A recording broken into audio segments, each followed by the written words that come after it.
Let me switch subjects on you dramatically. The Duck Dynasty controversy.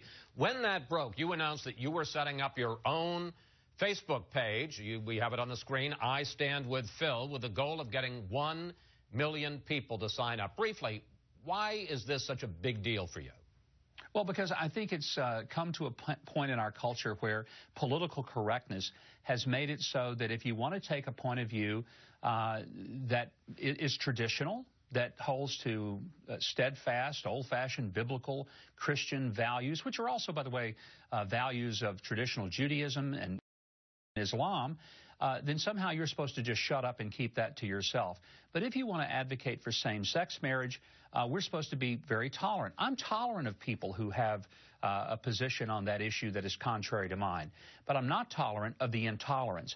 And so what we've seen is that there's a new level of bullying on the part of these militant activist groups who, if anyone says something that holds to the same position that Barack Obama held in 2008 when he, at the Saddleback Church with John McCain, made it very clear that he opposed same-sex marriage, and he said he did so because he was a Christian and because of his biblical views.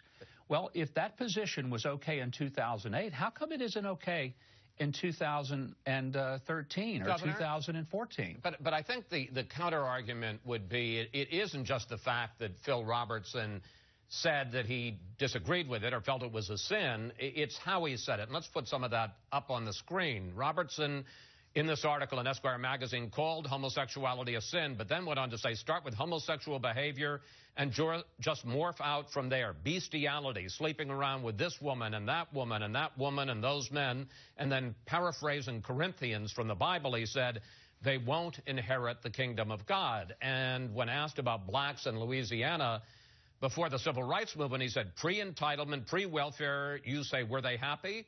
They were godly. They were happy. No one was singing the blues. Are you not offended by any of that? Not the substance, but the way he expressed it and how he said it?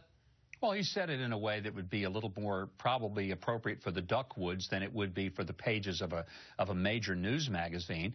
By the way, I will say that I think I saw the world of the South a little differently than maybe he did growing up in South Arkansas. But that being said, this issue was never about those comments. This issue was specifically about GLAAD and the Human Rights Campaign protesting to A&E over his comments regarding same-sex relationships. Now, let's keep in mind that for a Christian to talk about sin, homosexuality is no more sinful to a Christian than is pride, than is lust.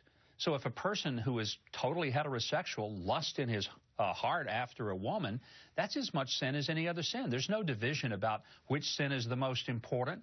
They're all out of the glory, out of the perfect will and mind of a holy God. So that's the whole point of being a Christian. We're all sinners. None of us are perfect. None of us have measured up.